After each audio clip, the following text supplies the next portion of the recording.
Bismillahirrahmanirrahim. Değerli basın mensupları ve sevgilerin üye ve gönüllüleri. 28 Şubat ve FETÖ yargısı mağduru aileleri inisiyatifine destek amaçlı Sevgi, Eğitim, Kültür ve Dayanışma Derneği olarak burada toplanmış bulunmaktayız.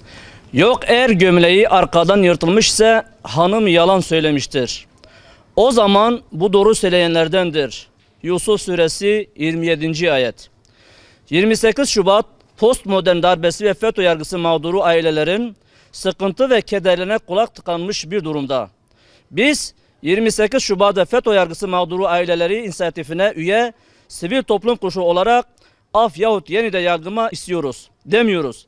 Biz çalınan özgürlüklerin yeniden iadesi ve mağduriyetlerin, haksızlıkların telafisini istiyoruz diyoruz. Yıllardır gömleği arkadan çekiştirip yırtılmış olan mazlum ve mustazaf insanların mağduriyetlerin görülmesi ve ivedilikle kesin bir çözümle gözü yaşlı anne baba ve baba kokusundan mahrum olan çocukların çığlıklarının duyulmasını haykırmaktayız.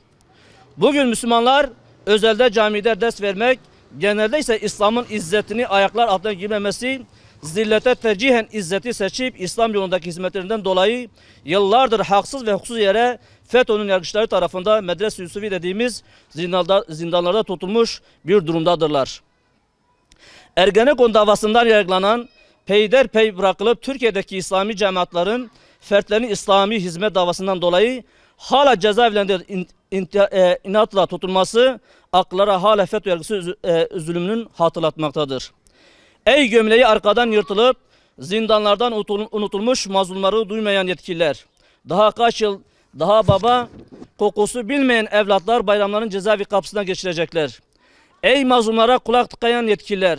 Daha kaç yıl nişanlısını ve eşini yanında bulamadan çocuklarını okullara başlatacaklar. Ey FETÖ'nün yargısından her kesimin zarar gördüğünü müşahede eden yetkililer. Daha kaç gözü yaşlı anne baba körpecikken zindanlara konulmuş evladına sarılmadan kefenlerine sarılacaklar. Ey Allah'ın kendilerine her cuma günü adaletli olmayı emrettiği adalet kurumları ve yetkilileri.